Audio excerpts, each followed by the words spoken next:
Hello students, welcome back to Magnet Brains Hindi.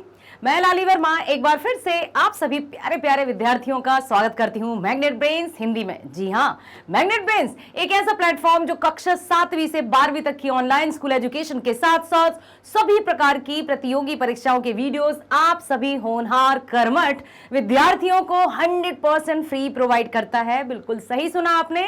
परीक्षाओं के अंतर्गत शामिल है जैसे प्रतियोगी परीक्षाएं, NTSC, Olympiad, IIT, JEE, NEET, UPSC और भी सभी प्रकार की प्रतियोगी परीक्षाओं के वीडियोस भी आप आपके फेवरेट चैनल पर एब्सोल्युटली फ्री देख सकते हैं। डियर स्टूडेंट्स, इस वीडियो में हम जानने वाले हैं या हम करने वाले हैं क्या बताइए? यस ऑफ कोर्स, आपकी पाठ्य पुस्तक गोधूली का पाठ 4 हम शुरू कर चुके हैं। नाम है नाखून क्यों बढ़ते हैं। हमने प्रीवियस वीडियो में देखा ना, आपने ध्यान से देखा ना कि हजारी प्रसाद द्विवेदी जी ने नाखूनों के बारे में कथा लिख डाली। अर्थात ये ललित निबंध है और इसमें उन्होंने बताया कि पहले किस आधार पर नाखून, जब आदि मानव हुआ करता था या अर्ली मैन हुआ करता था, उस समय नाखून मतलब एक हथियार या औजार का काम करते थे। सेल्फ डिफेंस के लिए नाखूनों का प्रयोग होता था। उसके बाद धीरे धीरे यदि 1000 या 2000 सदी पूर्व की बात की जाए तो उनको बड़े अलंकृत तरीके से किया जाता था, तरह तरह के आकार दिए जाते थे, सौंदर्य का साधन माना जाता था। और कहीं ना कहीं यदि वर्तमान में देखा जाए तो वही फिर से हो चुका है क्या कि आजकल भी बड़े साज सज्जा के साथ नाखूनों की देखभाल की जाती है, सुंदर सुंदर रखा जाता है।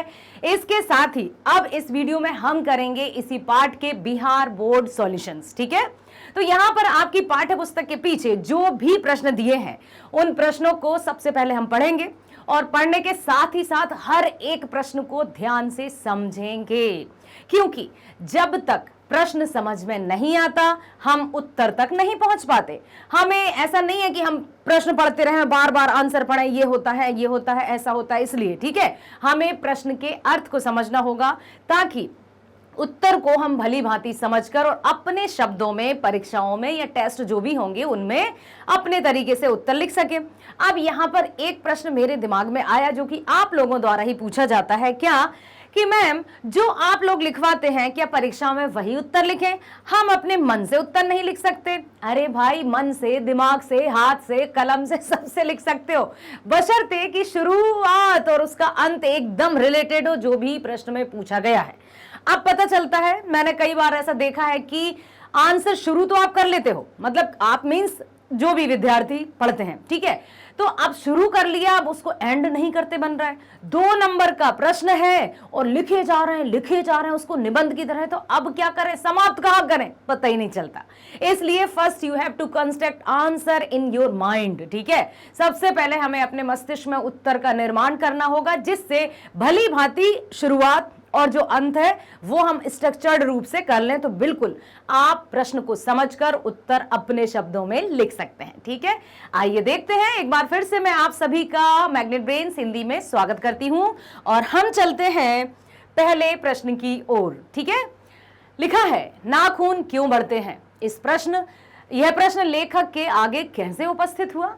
हाँ, ये भी सही बात है कि ये प्रश्न कैसे हुआ, लेखक के समक्ष उपस्थित की, उन्होंने इस पर निबंध लिख डाला और निबंध भी इतना महत्वपूर्ण हजारी प्रसाद द्विवेदी जी द्वारा जो कि पाठ्यक्रम में शामिल हो गया। प्रश्न है कि नाखून क्यों बढ़ते हैं। यह प्रश्न लेखक के आगे उनकी लड़की के माध्यम से उपस्थित हुआ। उन्होंने अपनी लड़की का जिक्र किया था कि एक बार वही पूछ चुकी कि नाखून क्यों बढ़ते हैं। अब क्या बताएं कि बढ़ाए नहीं जाते, बढ़ जाते हैं। कभी कभी पेरेंट्स भी बच्चों को डांटते ना, क्यों बढ़ा रहे हो नाखून। अरे वो नहीं बढ़ा रहे हैं, वो खुद बढ़ रहे हैं, है ना। इसी की चर्चा की है लेखक ने। तो ये जो है प्रश्न यहाँ पर उनकी लड़की द्वारा उनसे पूछा गया था, इसलिए ये हुआ। ठीक है, अगला प्रश्न है बढ़ते नाखूनों द्वारा प्रकृति मनुष्य को क्या याद दिलाती है। यस, अब यहां पर आ गई है हमारी प्रकृति की बात, नेचर की बात कि जब नाखून हमारे बढ़ते हैं हम उनको कट भी कर लेते हैं, फिर 2-4 दिन बाद फिर से बढ़ जाते हैं। तो प्रकृति हमें क्या स्मरण कराना चाहती है, हमारे मस्तिष्क में कौन सी ऐसी बातें फिर से पुनः स्मरण कराना चाहती है जिससे शायद हम भूल जाते हो। तो प्राचीन काल में मनुष्य तो एकदम जंगली था, जंगल में निवास करता था, है ना। किस तरह से वो आदि मानव था, कच्चा मांस या जो भी मिलता था बस उन्हीं को खाता था, ऐसा था। वह वन मानुष की तरह रहता था। उस समय वह अपने नाखूनों की सहायता से जीवन की रक्षा करता था। समझ में आया? दांत होने के बावजूद नाखून ही उसके लिए असली हथियार थे। बड़े बड़े नाखूनों से वो अपनी सुरक्षा करता था, सामने वाले को हानि पहुंचा सकता था यदि जो भी उसको हानि पहुंचाने की कोशिश करे तो। ठीक है, उन दिनों अपने प्रतिद्वंदियों को पछाड़ने के लिए नाखून आवश्यक अंग थे। कालांतर में मानवीय हथियार ने आधुनिक रूप लिया और बंदूक, कारतूस, तोप, बम के रूप में मनुष्य की रक्षार्थ प्रयुक्त होने लगा।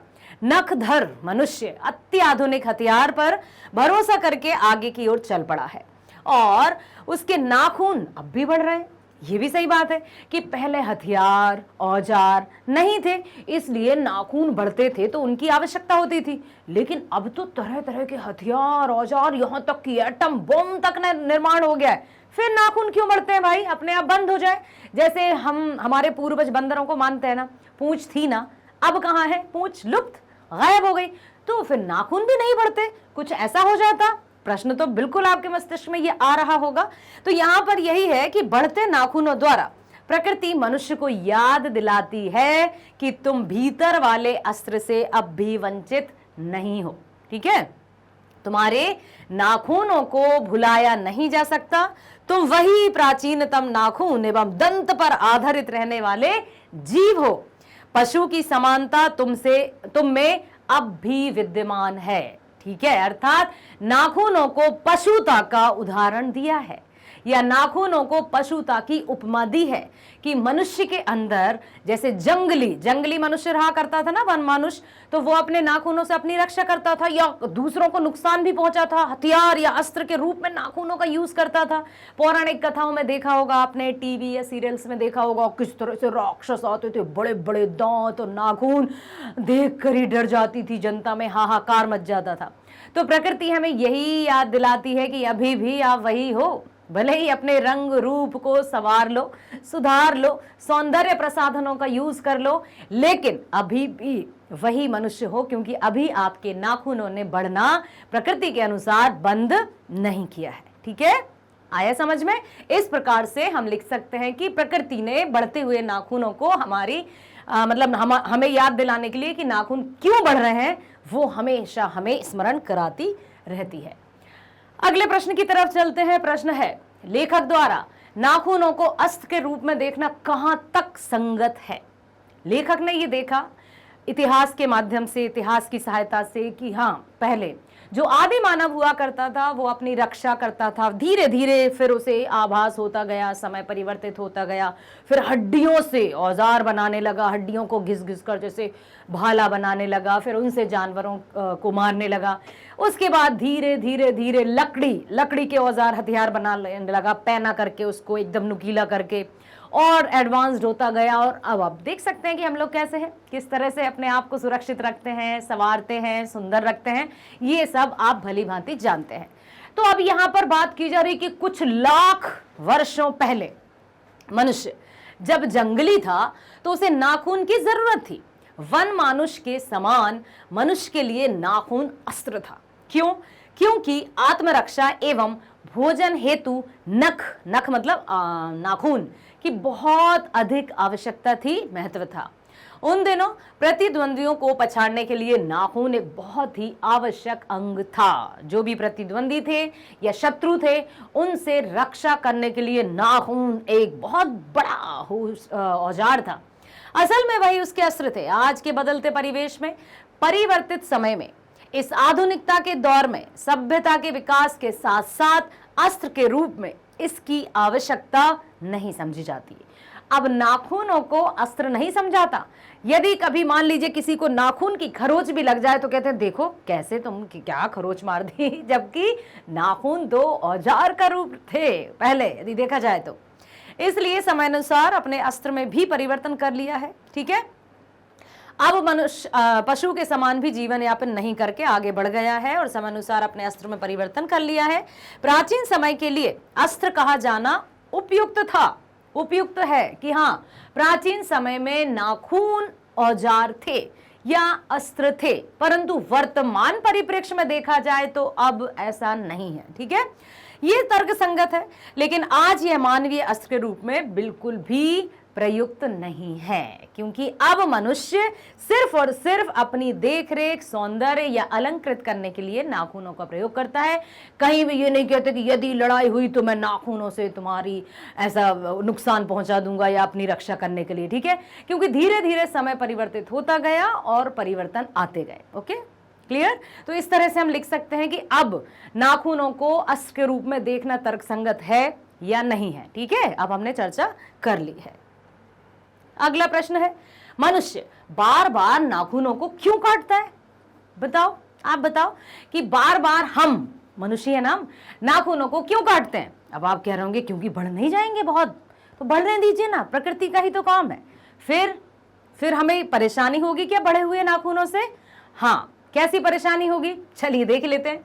मनुष्य निरंतर सभ्य होने के लिए प्रयासरत रहा है। सभ्य समझते हैं, संस्कारित सभ्य, जहां पर समाज में रहते हुए वो अपने आप की सत्ता, अपने आप के अस्तित्व का निर्माण भली भांति कर सके, जिससे उसकी पहचान एक समाज में बहुत ही अच्छे और सभ्य व्यक्ति के रूप में हो। हम सब यही चाहते हैं कि हम सब अपने संस्कारित या हम अपनी नई जनरेशन को यदि हम कहें कि आप सभी को हम यही ट्रांसमिट करना चाहते हैं कि आप सभी भारत के, अपने समाज के, अपने परिवार के एक सभ्य व्यक्ति बने, एक सफल व्यक्ति बने, जिससे ना केवल आप अपनी पहचान यहीं अपने एरिया या इर्द गिर्द ही बनाएं, बल्कि संपूर्ण दुनिया आपको पहचान सके। आप अपने अस्तित्व का निर्माण इस तरह से करें। तो धीरे धीरे जब सभ्य बनने का प्रयासरत रहा है व्यक्ति, तो प्रारंभिक काल में मनुष्य एवं पशु एक समान थे। कैसे एक समान थे? क्या हम भी 4 पांव पर चलते थे या फिर पशु भी 2 पांव पर चलते थे? बताइए। नाखून अस्त्र थे, कहने का तात्पर्य जैसे अभी कुत्ते या बिल्लियों की बात की जाए तो गुस्से में किस तरह से वो अपने नाखूनों को बाहर निकाल लेते हैं। Have you seen? है ना, बड़े बड़े नाखून वो निकाल लेते हैं। इसलिए इवन जो मिट्ठू तोता रहता है ना, वो भी उसके ऐसे कर लेता है, तो मिट्ठू को भी टच करने से मुझे डर लगता है। अब बात आती है कि पहले हम एक समान थे, पशु और हम एक समान थे। जो औजार या हथियार पशु यूज करते थे अपनी रक्षा के लिए शत्रुओं पर, उन्हीं का हम उपयोग करते थे। लेकिन जैसे जैसे मानवीय विकास की धारा अग्रसर होती गई, नाखून पशु से भिन्न होता गया। ठीक है, अर्थात मनुष्य पशु से भिन्न होता गया। उसके अस्त्र शस्त्र, आहार विहार, सभ्यता, संस्कृति में निरंतर मीन्स लगातार नवीनता आती गई, नयापन आता गया, सकारात्मक परिवर्तन आता गया। वह पुरानी जीवन शैली को परिवर्तित करता गया। जो नाखून अस्त्र थे, अब वह सौंदर्य का रूप लेने लगा।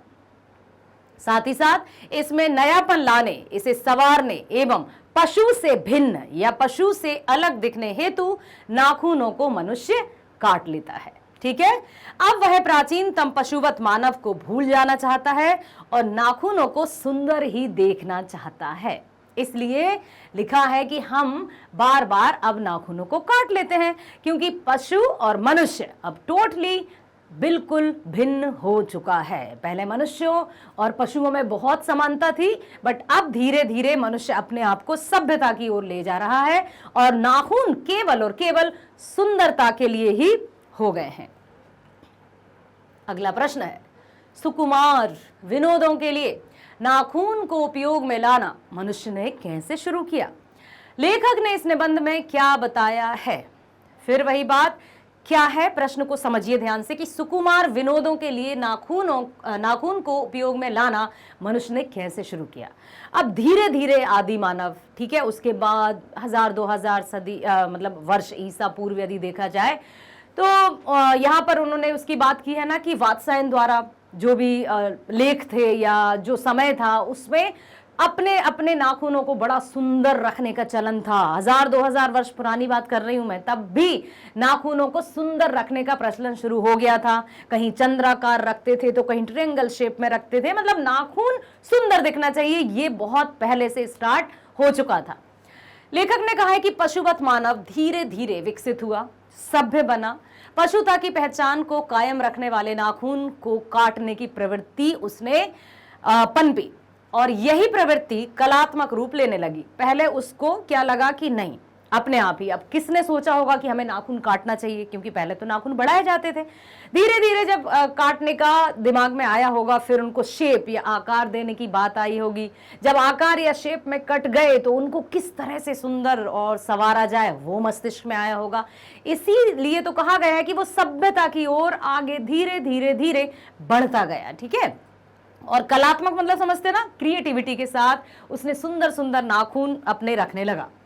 अब लिखा है कि यही प्रवृत्ति कलात्मक रूप लेने लगी। वात्स्यायन के कामसूत्र से पता चलता है कि भारतवासियों में नाखूनों को जमकर संवारने की परिपाटी आज से 2000 वर्ष पहले विकसित हुई। आज से 2000 वर्ष पहले नाखूनों को काट कर उनको सुंदर सुंदर अलंकृत सजाने की प्रवृत्ति स्टार्ट हो गई थी, आज से लगभग 2000 वर्ष पूर्व। उसे काटने की कला काफी मनोरंजक बताई गई है।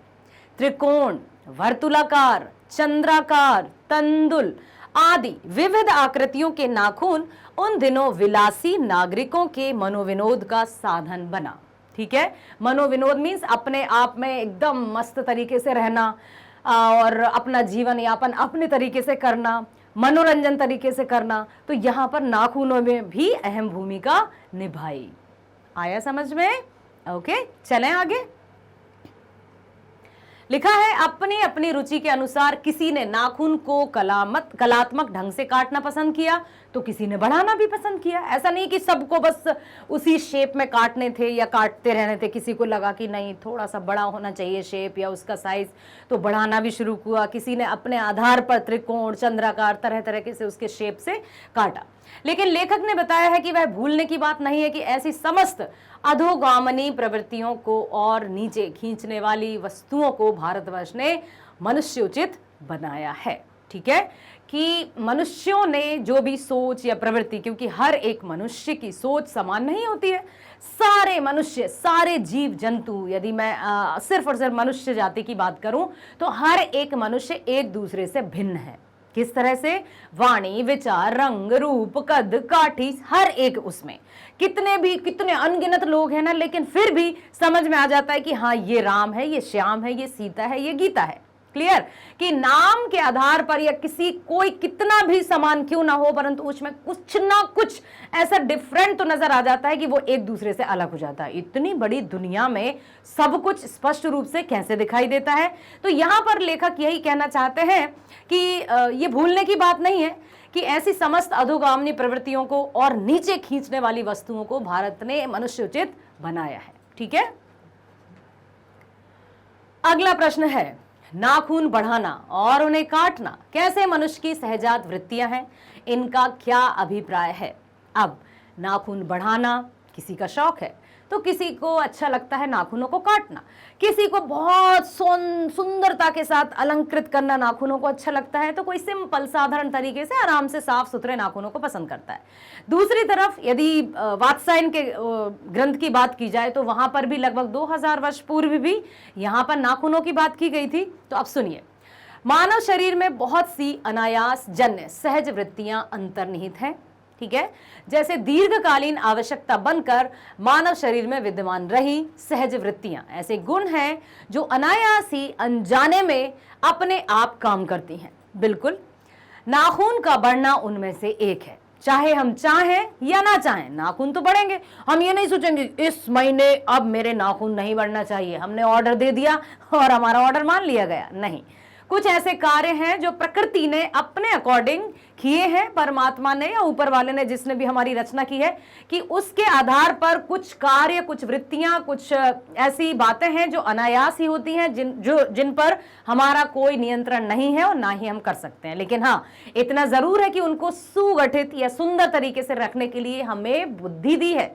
तभी तो मनुष्य को सर्वश्रेष्ठ प्राणी माना गया है और बुद्धि के बलबूते पर व्यक्ति अपने आप को सबसे, या यूं कहें कि सर्वोपरि रखता है। ठीक है, अब दिया है कि वास्तव में सहजात वृत्तियां अनजान स्मृतियों को कहा जाता है।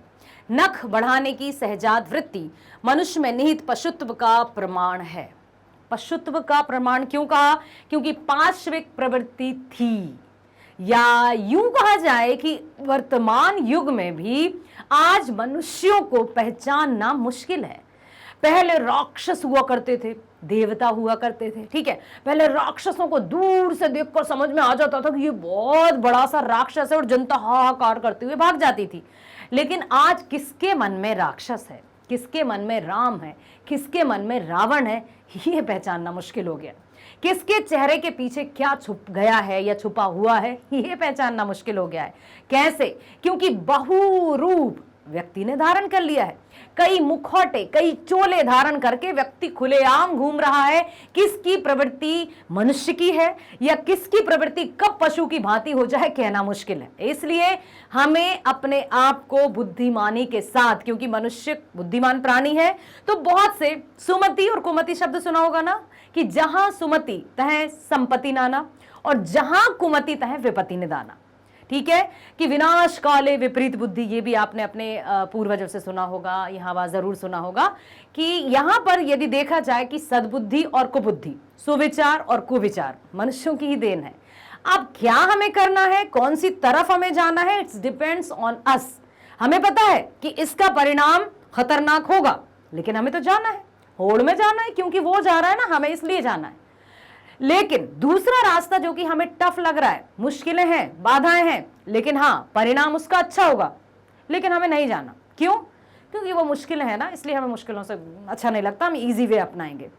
सो डियर स्टूडेंट्स, हमेशा ये बात याद रखिएगा कि हमें भीड़ का हिस्सा कदापि नहीं बनना है। हमें तो वो बनना है जो अपने अस्तित्व का निर्माण करे, जिसके कारण भीड़ खड़ी हो सके। उदाहरण तो सभी देते हैं, हमें उदाहरण बनना है, एक ऐसा व्यक्तित्व बनना है जिसके माध्यम से हमारी पहचान या हमारे माता पिता को सिर ऊंचा करके समाज में जी सकें, या ना केवल परिवार बल्कि समाज, देश और संपूर्ण दुनिया हम पर गर्व कर सके। इस तरह से बनना मुश्किल है, लेकिन असंभव नहीं। ठीक है, तो यही बताया है कि वास्तव में सहजात वृत्तियां अनजान स्मृतियों को कहा गया है। नख बढ़ाने की सहजात वृत्ति मनुष्य में निहित पशुत्व का ही प्रमाण है। उन्हें काटने की जो प्रवृत्ति है वह मनुष्यता की निशानी है। यदि बढ़ा रहे हैं, बढ़ाते जा रहे हैं, पहले मनुष्य बढ़ाता था ना, तो वो पशुता की निशानी थी, अब उनको काटना मनुष्यता की निशानी है। ठीक है, मनुष्य के भीतर पशुत्व है, लेकिन वह उसे बढ़ाना नहीं चाहता है। मानव पशुता को छोड़ चुका है, क्योंकि पशु बनकर वह आगे नहीं बढ़ सकता। इसलिए पशुता की पहचान नाखून को मनुष्य काट देता है, जो कि पशुता की पहचान है। तो ध्यान रखिएगा, अब आप ध्यान रखिएगा कि ज्यादा बड़े बड़े नाखून करने की आवश्यकता नहीं है। नहीं, लेखक की बातों को याद कीजिए कि नाखून बढ़ाना मतलब पशुता की निशानी, नाखूनों को काटना मतलब मनुष्यता की निशानी। अब डिसाइड हमें करना है कि हम पशुता की तरफ जाएंगे या मनुष्यता की तरफ। तो ऑफ कोर्स हम मनुष्यता की तरफ जाएंगे, क्योंकि हम मनुष्य हैं, और हम मनुष्य हैं, हम मानव हैं, तो हमारे अंदर मनुष्यता की और मानवता की भावना भी होनी चाहिए। मानवता की भावना क्या होती है वो भी सुन लीजिए, जैसे दया, परोपकार, करुणा, ममता, ये सब मनुष्यता या मानवता की भावना के अंतर्गत आते हैं। अगले प्रश्न की ओर चलते हैं। लेखक क्यों पूछता है कि मनुष्य किस ओर बढ़ रहा है, पशुता की ओर या मनुष्यता की ओर? स्पष्ट कीजिए, लेखक ने ये हमसे क्यों पूछा कि मनुष्य आखिर किस तरफ बढ़ रहा है, मनुष्यता की ओर या पशुता की ओर? क्या लगता है आपको कि सभी मनुष्य सिर्फ और सिर्फ मनुष्यता की ओर बढ़ रहे हैं, या फिर सभी मनुष्य आज भी पशुता की ओर बढ़ रहे हैं? 1000, 2000 या सदियों पुरानी हम बात करें या थोड़ा सा विचार करें, जब आदि मानव या अर्ली मैन हुआ करता था, जंगलों में रहा करता था सेल्फ डिफेंस के लिए, उसने कई तरह से अपने नाखूनों का प्रयोग किया। धीरे धीरे धीरे धीरे धीरे उन्नति होती गई, प्रगति होती गई, विकास होता गया, और उसने अपने नाखूनों को काटना शुरू कर दिया। अब यही तो पूछा है कि आज क्या हो रहा है। लेखक के हृदय में अंतर्द्वंद की भावना उभर रही है। एक तरफ हमारे अंदर दो भावनाएं रहती ना, हम कहते हैं नहीं हमें पढ़ना है, दूसरा कहता है नहीं ना पढ़ लेंगे, पेपर तो आने दो। फिर एक कहता है चलो चलो थोड़ा सा मस्ती कराते हैं, नहीं, दूसरा मन कहता है नहीं अभी नहीं, क्योंकि परीक्षाएं आने वाली है या मुझे पढ़ना है। एक मन सुबह उठते समय, ध्यान रखना, जब स्कूल जाना हो थोड़ा सा और सो जाते हैं, अलार्म क्यों बज गई अभी, थोड़ा सा 5 मिनट और, बंद कर दिया। दूसरा कहता है उठ जाओ लेट हो जाओगे। तो हमारे मन में अंतर्द्वंद चलता है, एक कहता है करना है, दूसरा कहता है अरे रहने दो ना। एक आलस्य की तरफ हमें खींचता है और दूसरा हमें एक्टिव बनाता है। तो ये जो अंतर्द्वंद्व है वो हर एक व्यक्ति के मन में चलता ही है, क्योंकि हम दो प्रकार से सोचते हैं। अब जो अच्छी बात है वो अपनी सत्ता स्थापित कर पाती है, या जो बुरी बात है वो अच्छाई से जीत जाती है। तो जो अच्छी बात है, अच्छा व्यक्तित्व है, वो जीत जाता है तो बुराइयां नजर नहीं आती। वहीं पर यदि बुराई को हम पूरी तरह से उजागर कर लेंगे तो अच्छाई दब जाती है। इसलिए ये हमारे हाथ में है। कहते हैं ना कि हमारा हमसे बड़ा ना तो कोई मित्र हो सकता है और ना ही कोई शत्रु। हम चाहें तो अपने आप को सही राह पर चला लें, और हम चाहें तो गर्त में भेज दें, या हम चाहें तो लालच के बवंडर में धंसकर अपने अस्तित्व को बिल्कुल गायब कर दें। It's depends on us. हमारी थिंकिंग, हमारी विचारधारा, हमारे कर्म, सब कुछ ये तय करते हैं कि हम कैसे व्यक्ति बन सकते हैं। ठीक है। अब लेखक के हृदय में अंतर्द्वंद की भावना रहती है, जैसे कि हर एक के मन में होती है। मनुष्य इस समय पशुता की ओर या मनुष्यता की ओर बढ़ रहा है, वह इस प्रश्न को हल नहीं कर पाता है। अतः इसी जिज्ञासा को शांत करने के लिए स्पष्ट रूप से इसे प्रश्न के रूप में लोगों के सामने रखता है। क्योंकि किसके बारे में अभी हमने बात की ना, कि किसके मन में क्या छुपा है। कहते हैं ना, मन में राम बगल में छुरी, बाबा तेरी नियत बुरी। कौन रावण है, कौन राम है, कौन अच्छा है, कौन बुरा है, बड़ी मुश्किल से, या यूं कहें कि कई दिनों से परिचित व्यक्ति भी कोई ऐसा कार्य कर जाता है जिससे हमें लगता है OMG, हम तो इन्हें ऐसा समझते थे, ये तो ऐसा निकले। अब क्या करें, कब मनुष्य के मन में कौन सा परिवर्तन आ जाए ये कहना एकदम मुश्किल होता है। तो लेखक यही सोच रहे हैं कि मैं क्या करूं। लेखक की बात बता रहे हैं कि उन्होंने सोचा कि आखिर मनुष्य मनुष्यता की ओर जा रहा है या पशुता की ओर। तो ये पब्लिक पर उन्होंने छोड़ दिया, ये प्रश्न दे दिया उन्होंने कि अब आप ही बताओ कि मनुष्य आखिर कर क्या रहा है। अतः इसी जिज्ञासा को शांत करने के लिए स्पष्ट रूप से इसे प्रश्न के रूप में सबके सामने रख दिया है। मनुष्य पशुता की ओर या मनुष्यता की ओर बढ़ रहा है। इस विचारात्मक प्रश्न पर अध्ययन करने से पता चलता है कि मनुष्य पशुता की ओर बढ़ रहा है। पशुता मतलब ये नहीं कि अब 2 पैर की जगह हम 4 पैर से चलना शुरू कर देंगे, क्योंकि हम पशुता की ओर बढ़ रहे हैं। विचार, सोच, कर्म, ठीक है। मनुष्य में बंदूक, पिस्तौल, बम से लेकर नए नए महाविनाश के अस्त्र शस्त्रों को रखने की प्रवृत्ति जो बढ़ रही है ना, वह स्पष्ट रूप से पशुता की ही निशानी है। पशु प्रवृत्ति वाले ही इस प्रकार के अस्त्रों की होड़ में आगे बढ़ते हैं, क्योंकि कहीं ना कहीं वही आगे जाएंगे कि मेरे पास ये होगा, मैं दूसरों को नुकसान पहुंचा सकूंगा, या कई तरह की भावना या कई तरह की प्रवृत्ति उसके मन को अपने चंगुल में जकड़ लेती है और उसको फिर वो सही लगता है। ये आपने बिल्कुल ध्यान दिया होगा कि कोई भी कैसा भी व्यक्ति हो उसको वो हमेशा सही लगता है। बहुत कम व्यक्ति होंगे जो अपनी कमियों को एक्सेप्ट कर लेते होंगे या ग्रहण करते होंगे, नहीं तो नहीं, मैं तो सही हूं। अब आपको लगता है ऐसा तो लगने दीजिए, बट मुझे पता है कि मैं सही हूं। हमेशा व्यक्ति अपने आप को सही करार देता रहता है, वो कभी भी अपनी कमियों को देखना ही नहीं चाहता या दिखती ही नहीं है, क्योंकि आंखों पर तो पट्टी दूसरी छाई हुई है। इसलिए हमें पता है ना, अभी ये जो विद्यार्थी जीवन काल है, इसमें आप अपने आप को बहुत अच्छे से रच सकते हैं, गढ़ सकते हैं। इस जीवन में अपने आप को बहुत अच्छे तरीके से रच लीजिए, गढ़ लीजिए, ताकि आगे आने वाला समाज जिसकी जिम्मेदारी आपके मजबूत कंधों पर होगी वो आप पर गर्व करे। ठीक है। अगला प्रश्न है, देश की आजादी के लिए प्रयुक्त किन शब्दों की अर्थ मीमांसा लेखक करता है और लेखक के निष्कर्ष क्या है। अब यहां पर पूछा जा रहा है कि देश की आजादी के लिए, आखिर देश की आजादी का प्रश्न उस समय लेखक के मन में नाखून नाखून की बात चल रही, पशुता मनुष्यता की बात चल रही, तो अब यहां पर आजादी की बात अचानक कहां से आ गई। यदि आजादी की बात आनी ही थी तो दूसरा चैप्टर भी तो लिखे हैं। हजारी प्रसाद द्विवेदी जी ने कई निबंध लिखे हैं, कई कहानियां लिखी, वो तो युग प्रवर्तक लेखक है। ठीक है। तो यहां पर उन्होंने इसके माध्यम से क्या बताने की कोशिश की। यदि हम स्वतंत्रता की बात करें, अंग्रेजी में क्या कहते हैं स्वतंत्रता दिवस को, हाँ बोलिए, इंडिपेंडेंस डे।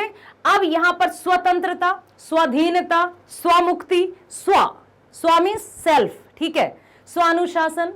तो ये क्या बताना चाहते हैं इसके माध्यम से कि व्यक्ति में जो खुद है, स्वयं है, खुद ईगो, वो कहीं ना कहीं उसको कार्य करने से रोकता भी है और धक्का भी देता है। जहां उसको एकदम मौज मस्ती इस तरह की भावनाएं दिखाई देती है, वो बड़ा मतलब आकर्षण तुरंत बिना सोचे समझे चल जाता है। और जहां उसको लगेगा कुछ शिक्षा है तो अरे कौन जाए, अपने आप उसने अपने मस्तिष्क को क्या पता किस तरीके से गढ़ लिया है।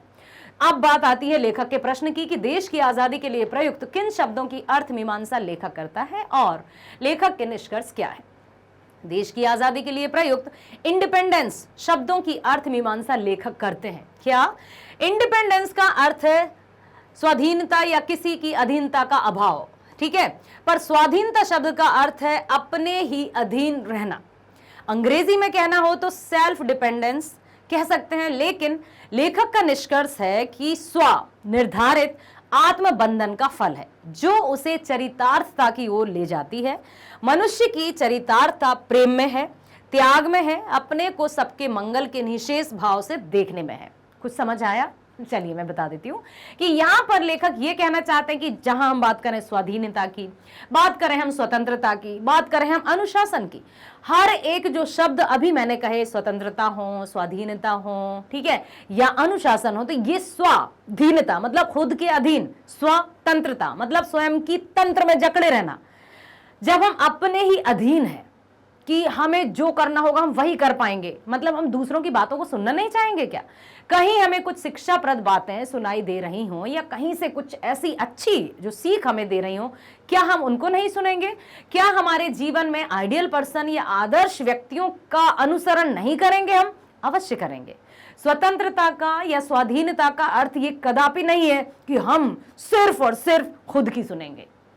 अर्थात स्वतंत्रता मीन्स हम अपने अनुसार अपना जीवन तो जिएंगे, लेकिन हमें यह भी पता है कि कोई भी व्यक्ति यदि सिर्फ और सिर्फ अपने आधार पर जीवन व्यतीत करेगा तो उसे सही गलत की पहचान नहीं हो पाएगी।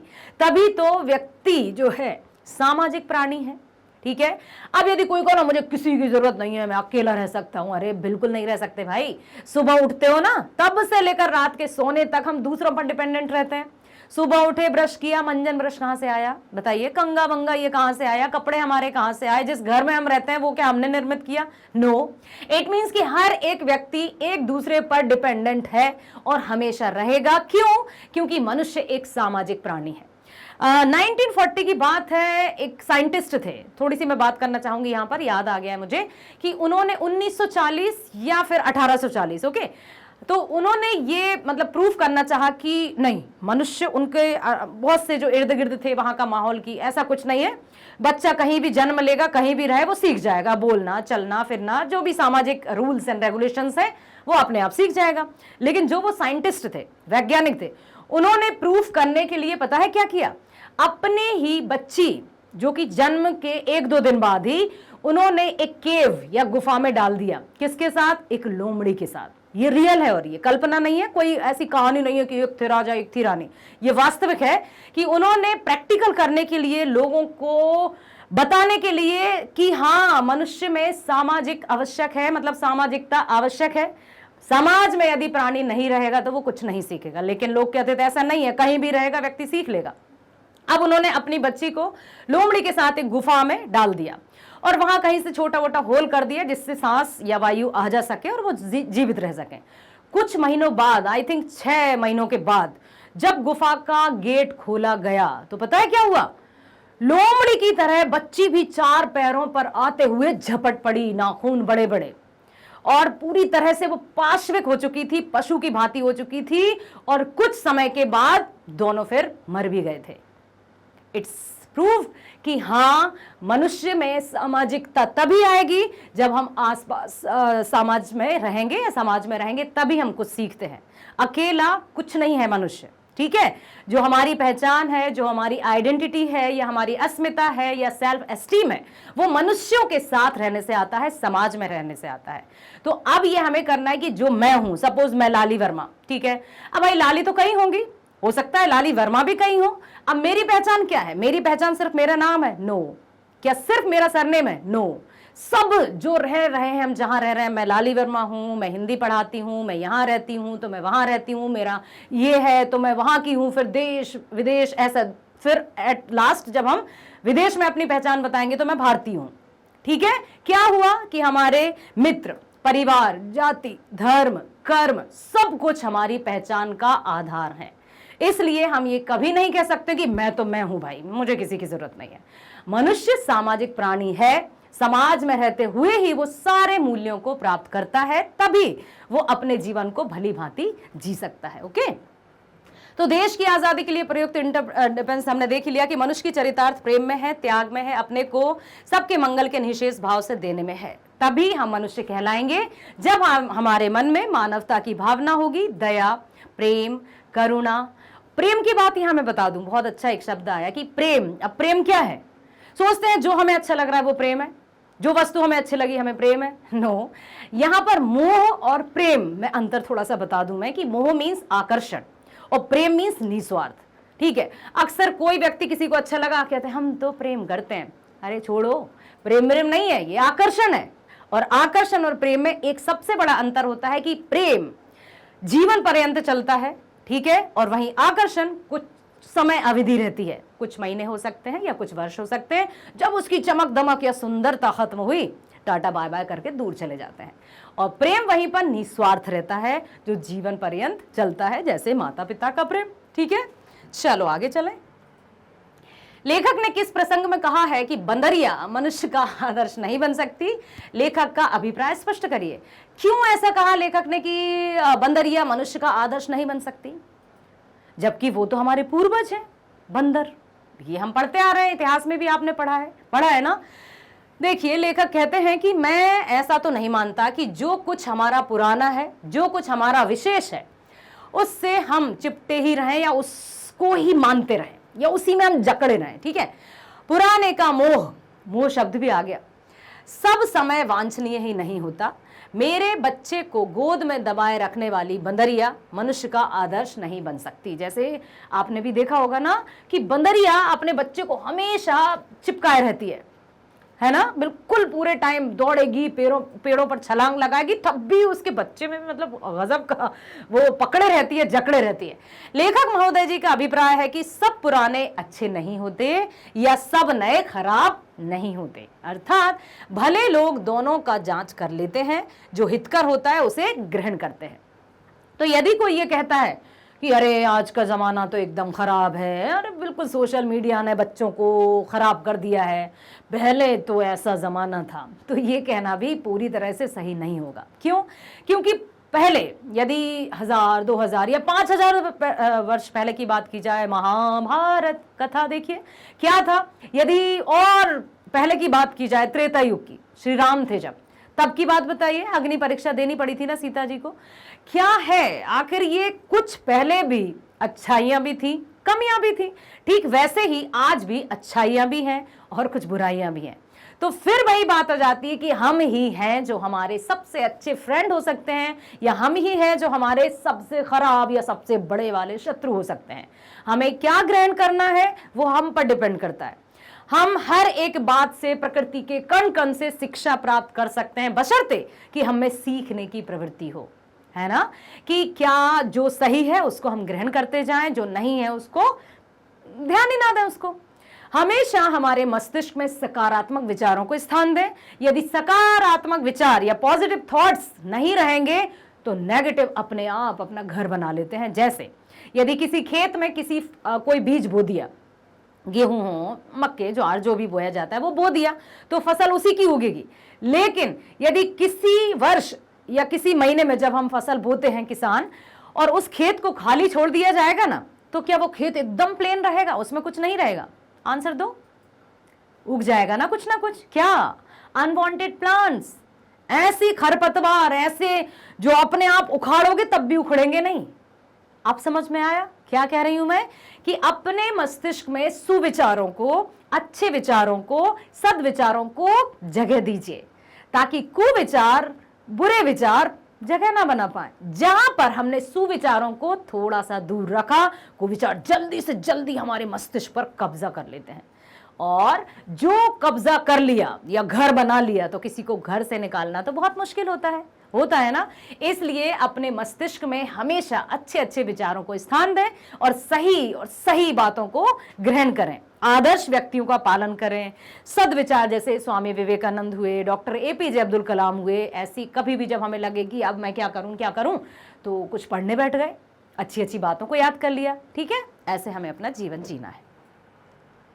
अगला प्रश्न है स्वाधीनता शब्द की सार्थकता लेखक क्या बताते हैं। उन्होंने स्वाधीनता शब्द के माध्यम से क्या कहा है। तो स्वाधीनता शब्द का अर्थ है अपने ही अधीन रहना, जिसमें स्व का बंधन अवश्य है।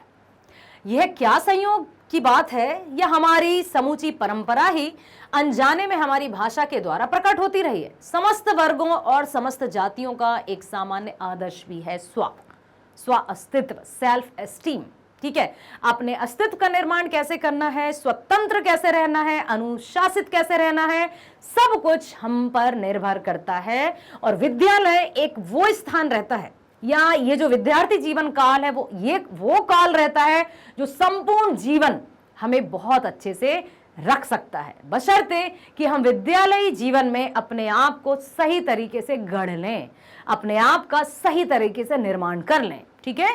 अपने बड़ों की, अपने माता पिता की और अपने शिक्षकों की बातों का अनुसरण कर लें। ओके। अगला प्रश्न है निबंध में लेखक ने किस बूढ़े का जिक्र किया है। लेखक की दृष्टि में बूढ़े की कथनों की सार्थकता क्या है। लेखक महोदय जी ने एक ऐसे बूढ़े का जिक्र किया है जो अपनी पूरी जिंदगी का अनुभव कुछ शब्दों में व्यक्त करके मनुष्य को सावधान करता है। मतलब जो अनुभवी व्यक्ति हैं, और आपने सुना होगा ना, यूं ही हमने बाल सफेद नहीं किए भाई, हमने भी कुछ अनुभव किया है, हमने भी जीवन से कुछ सीखा है, तभी हम तुमसे कह रहे हैं कि ये मत करो, ऐसा मत करो। अब है कि जो इस प्रकार है, बाहर नहीं भीतर की ओर देखो। बाहर मतलब चमक दमक की दुनिया से अपने आप को दूर रखो। यदि हम चमक दमक की दलदल में फंस गए, वो आपने सुना होगा ना, all the glitters are not gold, हर चमकने वाली वस्तु सोना नहीं होती है। तो हमें चमकने वाली या आकर्षित करने वाली चीजों से, बातों से, व्यक्तियों से दूर रहना है। ओके। हिंसा को मन से दूर करो, मिथ्या को हटाओ, झूठ। ओके। क्रोध और द्वेष को दूर करो। जहां द्वेष की भावना, क्रोध की भावना आई, वहां हमारी सद्बुद्धि दूर चली जाती है।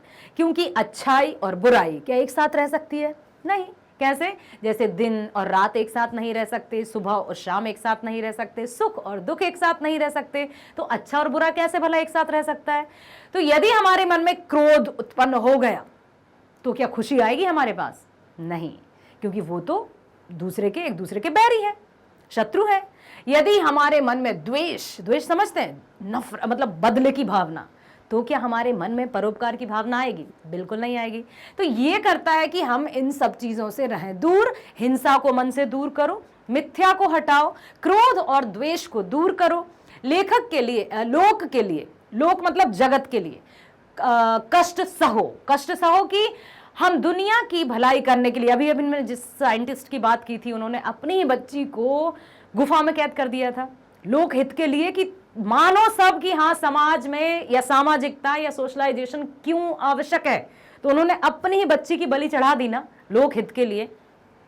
आराम की बात मत सोचो, जहां हमें लगा कि बस अब नहीं करना कुछ काम, बस वहीं से आलस्य हमें अपने अंदर जकड़ लेता है, कैद में हो जाते हैं हम आलस्य की। प्रेम की बात सोचो, और प्रेम क्या है वो मैंने अभी बताया। प्रेम का अर्थ मोह या आकर्षण कदापि नहीं होता। प्रेम तो सच्चा होता है, प्रेम पवित्र होता है, प्रेम निस्वार्थ रहता है, प्रेम परमात्मा होता है। क्लियर?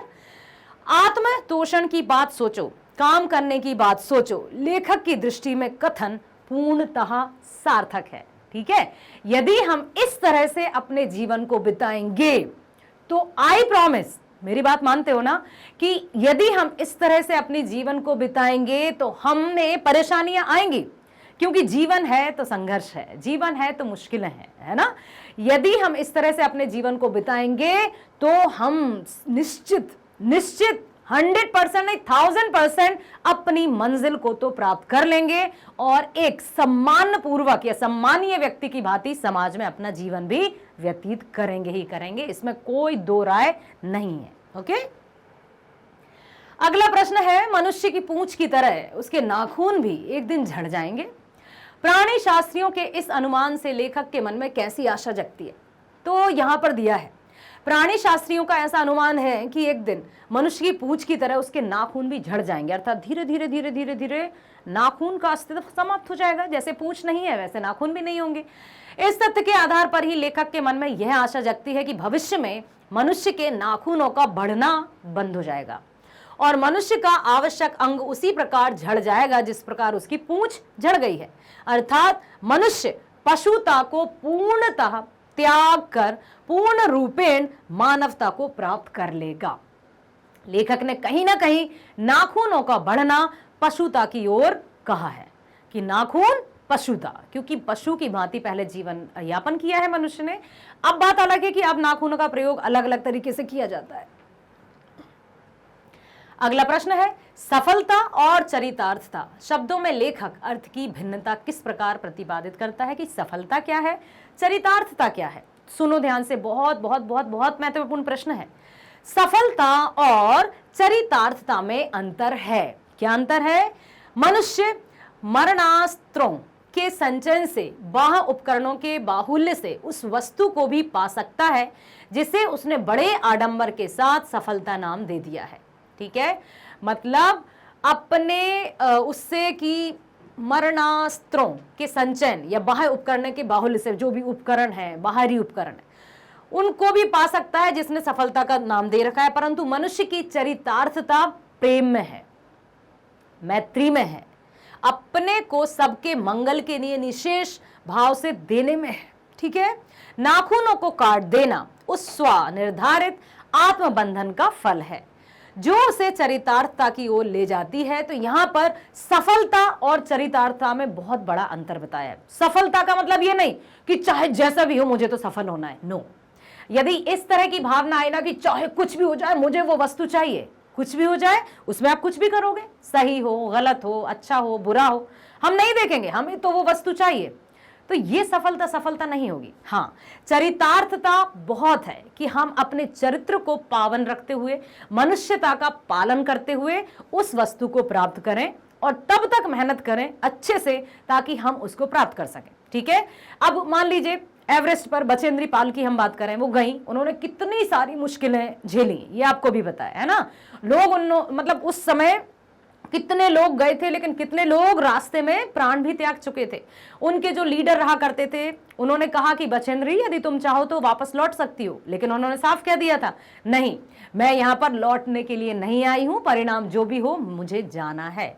तो ये कहते हैं ना, निश्चित कर अपनी जीत। यहाँ पर हम निर्णय करेंगे कि हमें ऐसे वैसे नहीं सफलता, हमें अच्छे रास्ते पर जाकर ही सफलता चाहिए। उसी सफलता के माध्यम से वो चरितार्थ होगा और जिससे हमारे चरित्र का निर्माण होगा। कहते हैं ना, व्यक्ति का व्यवहार ही उसके व्यक्तित्व का आईना होता है। किसी भी व्यक्ति को सम्मान धन या दौलत नहीं दिलाती है, उसके कर्म, उसका चरित्र, उसका आचरण, उसका व्यवहार ही उसे समाज में सम्मान दिलाता है। अब है व्याख्या कीजिए। कुछ पंक्तियां दी जा रही हैं उसी पाठ की जिनका हमें आशय स्पष्ट करना है। तो लिखा है, काट दीजिए, वे चुपचाप दंड स्वीकार कर लेंगे, पर निर्लज्ज अपराधी की भांति फिर छूटते ही सेंध पर हाजिर। किसको कहा है उन्होंने?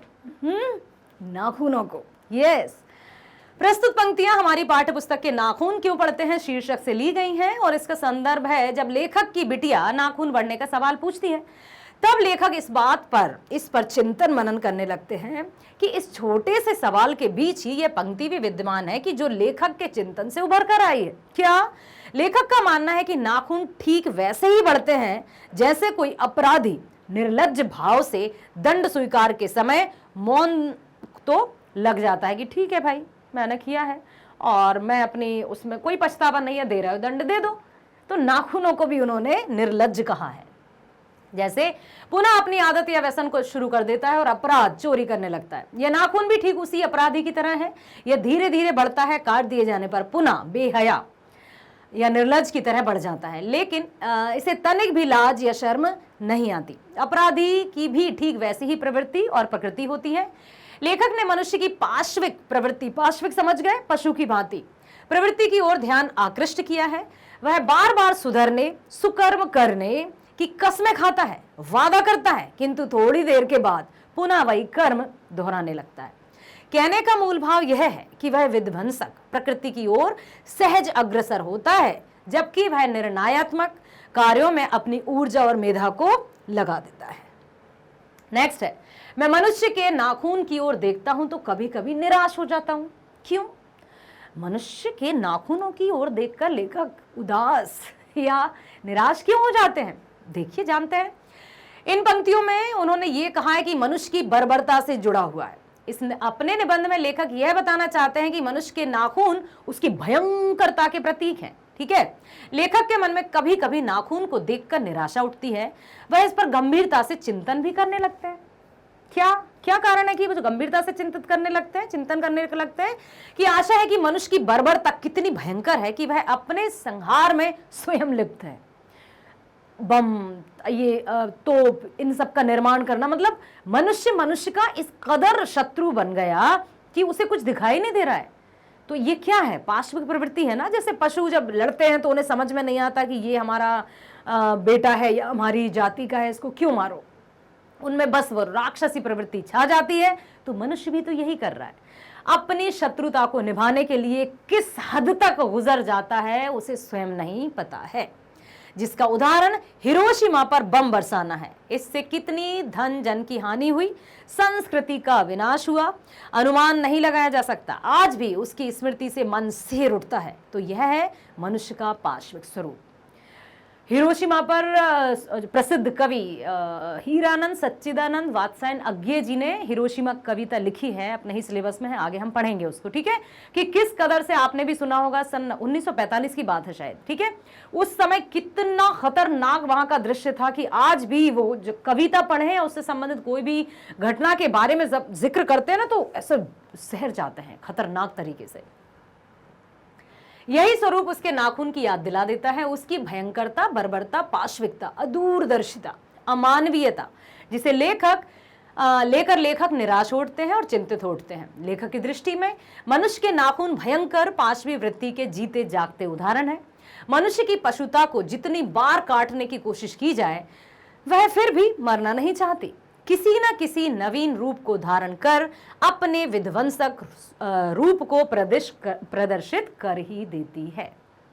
अर्थात यथा दृष्टि तथा सृष्टि। जो मनुष्य पूत के पांव पालने में नजर आ जाना, ये भी आपने सुना होगा कि कहता ना कि जो जैसा होता है वो कभी ना कभी अपना वास्तविक रूप तो दिखाई देता है। आखिर कब तक वो चोला ओढ़े रहेगा, कब तक वो मुखौटा लगाए रहेगा, कभी ना कभी उसकी प्रवृत्ति तो सामने आ ही जाएगी। और मनुष्य यही बताया है। नेक्स्ट है, कमबख्त नाखून बढ़ते हैं तो बढ़े, मनुष्य उन्हें बढ़ने नहीं देगा। अब ये क्या कहना चाहते हैं लेखक? इसके माध्यम से लेखक कहना चाहते हैं कि द्विवेदी जी यह बताना चाहते हैं कि कमबख्त नाखून अगर बढ़ता है तो बढ़े, किंतु मनुष्य उसे नहीं बढ़ने देगा। इसका आशय है कि मनुष्य अब सभ्य और संवेदनशील हो गया है, बुद्धिजीवी हो गया है। वह नरसंहार का विभत्स रूप देख चुका है। उसे यादगार ही वह कांप जाता है याद करके। नरसंहार, यदि सदियों पहले की बात की जाए तो किस कदर, और पहले की बात की जाए महाभारत युद्ध इसका सबसे बड़ा उदाहरण है। किस तरह से अपने ही वंशजों को स्वयं के भाई बंधुओं द्वारा मारा गया। अनगिनत लोग चले जाते हैं। वो आपको याद है ना, वर्षों तक वन में घूम घूम बाधा विघ्नों को चूम चूम सह धूप घाम पानी पत्थर। बहुत अच्छी कविता है, कभी समय मिलेगा तो मैं आपको सुनाऊंगी। ठीक है, उसकी विनाशक रूप का वह भुक्त भोगी है। हिरोशिमा का महाविनाश उसके सामने प्रत्यक्ष प्रमाण है। अतः उससे निजात पाने के लिए वह सदैव सचेत होकर फूंक फूंक कर कदम बढ़ा रहा है। वह अपने विध्वंसक रूप को छोड़कर सृजनात्मकता की ओर अग्रसर होना चाहता है। इस समय यदि ये भावना हर एक व्यक्ति के मन में आ जाए तो सारे झगड़े समाप्त हो जाएं। और काश कि ऐसे भारत का निर्माण हो जाए जहां सब ये सोचें कि क्यों लड़ें, क्यों झगड़ें, क्या आवश्यकता है आपसी बैर, द्वेष या बदले की भावना की। सब अच्छे से रहो, ताकि प्रेम पूर्वक जीवन बिताना है। मनुष्य जीवन एक बार मिला है हमें, तो जो भी हमारे उद्देश्य हैं, जो भी हमारे कर्म हैं, उनको करा जाए, अच्छे से किया जाए और जीवन को आगे बिताया जाए। वह मानव मूल्यों की रक्षा, मानवीयता की स्थापना में लगे रहना चाहता है। निरर्थक और संहारक तत्वों से बनकर शांति के साये में जीना चाहता है। ठीक है, मनुष्य के इसी विवेकशील चिंतन और दूरदर्शिता की ओर ध्यान आकृष्ट करते हुए लेखक बताना चाहता है कि नाखून जो बढ़े तो इससे उसको चिंतित होने की जरूरत नहीं है। मनुष्य सजग और सचेत है, वह उसे बढ़ने नहीं देगा, अर्थात अपने अंदर की जो पाश्विक प्रवृत्ति है, पशुता है, उसका वो दमन स्वयं कर देगा, क्योंकि वो समझ रहा है कि द्वेष से, बदले से कुछ भी भला नहीं होने वाला है, अर्थात उसे नष्ट कर देगा।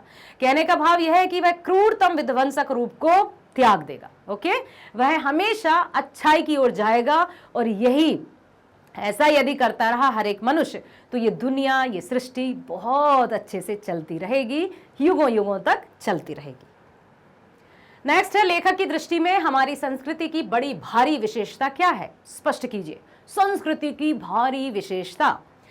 तो लेखक की दृष्टि में हमारी संस्कृति की बड़ी भारी विशेषता है अपने आप पर अपने आप को द्वारा लगाया गया बंधन, या फिर अनुशासन जिसको कहते हैं, स्वशासन जिसको कहते हैं, कि जिस दिन हमने अपने आप पर नियंत्रण पा लिया, अपने सेंस ऑर्गन्स या ज्ञान इंद्रियों पर हमने नियंत्रण पा लिया, समझिए हम संपूर्ण जगत को जीत सकते हैं। और जो स्वयं पर ही नियंत्रित नहीं कर सकते या अपने आप को सेल्फ कंट्रोल नहीं कर सकते, तो वो भला क्या कर सकते हैं? भावनाएं हैं, तो बताया ना कि अच्छी भावना, बुरी भावना दोनों है। अब किस भावना को हमें अधिक बढ़ावा देना है, वो हम पर निर्भर करता है। तो हमें इस तरह से सोचना है।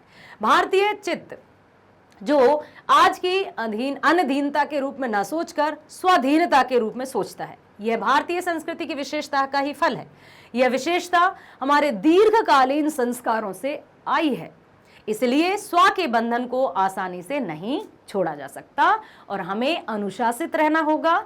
सबसे पहला जो कार्य है अनुशासन और धैर्य, ये दोनों चीजों को, इन दोनों भावनाओं को हमने अपने हृदय में हमेशा के लिए बसा लिया, तब तो फिर समझिए कि हमारा जीवन सफल होगा ही होगा और हम अपने जीवन को बहुत अच्छे से जी भी सकते हैं और समाज में सम्मान भी प्राप्त कर सकते हैं। अगला है, मैं मनुष्य के नाखून की ओर देखता हूं तो कभी कभी निराश हो जाता हूं। फिर है, लेखक कहना चाहते हैं कि बार बार काटे जाने पर भी नाखून बढ़ जाने वाले नाखूनों के बहाने अत्यंत सहज शैली में सभ्यता और संस्कृति की विकास गाथा को उद्घाटित करते हैं कि अब क्या है, क्यों बढ़ रहे हैं आखिर बार बार। साथ ही नाखून बढ़ने की उसकी भयंकर पाशविक वृत्ति के जीवंत प्रतीक का भी वर्णन करते हैं। प्रस्तुत व्याख्यान अंशपूर्ण रूप से लाक्षणिक वृत्ति पर आधारित है। लक्षण, ठीक है, लाक्षणिक धारा में ही निबंध का यह अंश प्रवाहित हो रहा है। लेखक अपने वैचारिक बिंदु को सार्वजनिक करते हैं। मनुष्य नाखून को अब नहीं चाहता या उन्हें बढ़ने नहीं देना चाहता, क्योंकि अब वो सभ्यता की ओर जा रहा है। वो समझ चुका है कि हिंसा या बदले की भावना से कुछ भी प्राप्त नहीं होने वाला है। प्रेम की भावना को जागृत करेंगे तो सारा जो होगा हमारा जीवन वो सुकून से जाएगा, शांति से जाएगा और आगे की जनरेशन भी अपने आप को सही सलामत इस समाज में रख सकती है। उसके भीतर प्राचीन बर्बरता का यह अंश है जिसे भी मनुष्य समाप्त कर देना चाहता है। लेकिन अगर नाखून काटना मानवीय प्रवृत्ति है और नाखून बढ़ाना पाश्विक प्रवृत्ति है, तो मनुष्य पाश्विक प्रवृत्ति को अभी भी अंग लगाए हुए है। तो क्या करें भाई, नाखूनों को उखाड़ तो सकते नहीं है, ठीक है। लेखक यही सोचकर कभी कभी निराश हो जाते हैं कि इस विकासवादी युग में भी मनुष्य की बर्बरता नहीं घटी है, वह तो बढ़ती ही जा रही है। हिरोशिमा जैसा हत्याकांड पाश्विक प्रवृत्ति का महानतम उदाहरण है। साथ ही लेखक की उदासीनता इस पर है कि मनुष्य की पशुता को जितनी बार काट दो वह मरना नहीं चाहती, क्योंकि कुछ भी हो मनुष्य मनुष्य है, या यूं कहें कि ये पशुता या मनुष्यता अपने आप पर निर्भर करती है। हमें सिर्फ और सिर्फ मानव मूल्यों को अपनाना है। मानवता को ही सबसे बड़ा धर्म माना गया और है, तो हमें हमेशा मानवता या मनुष्यता की ओर ही आगे बढ़ना है। इतना याद रखो आप बस। आशा करती हूं बहुत ही ध्यान से आपने हर एक प्रश्न को सुना है और समझकर उनमें जो भी निहित मूल्य हैं, जो भी मोरल वैल्यूज हैं, उनको आप ग्रहण अवश्य करेंगे। और इतना भी मुझे भरोसा है कि आप बहुत अच्छे से सुनकर समझेंगे, परीक्षाओं में अच्छे अंक लाने के साथ साथ अपने दैनिक जीवन में अच्छे मूल्यों को आत्मसात करेंगे। इसी तरह से हर एक पार्ट के प्रश्न मैं आपके समक्ष प्रस्तुत करती रहूंगी, तो आप हमेशा बने रहिएगा मैग्नेट ब्रेन्स पर और हर एक वीडियो को ध्यान से देखिएगा। जब ध्यान से देखोगे ना तो वीडियो समझ में भी आएगा और पसंद भी आएगा। जब पसंद आएगा तो लाइक भी कर देना, सब्सक्राइब भी कर देना, ताकि सभी वीडियो जो भी आपके हर एक विषय के वीडियोस, आपको पता है ना कक्षा 7वीं से 12वीं तक के सभी विषय के वीडियोस मैग्नेट ब्रेन्स आप सबको 100% फ्री प्रोवाइड करता है। तो सब्सक्राइब करो ताकि जल्दी से जल्दी आपके पास नोटिफिकेशन आ जाए और आप उनका लाभ ले सकें। शेयर करना मत भूलना, अधिक से अधिक शेयर करो। आपके जो भी फ्रेंड्स हैं, फैमिली मेंबर्स हैं, आपके रिलेटिव्स हैं, अधिक से अधिक शेयर करो कि सभी मैग्नेट ब्रेन्स के बेस्ट वीडियोस का लाभ ले सकें। मिलते हैं नेक्स्ट वीडियो में। स्वस्थ रहिए, खुश रहिए, bye bye, thank you so much.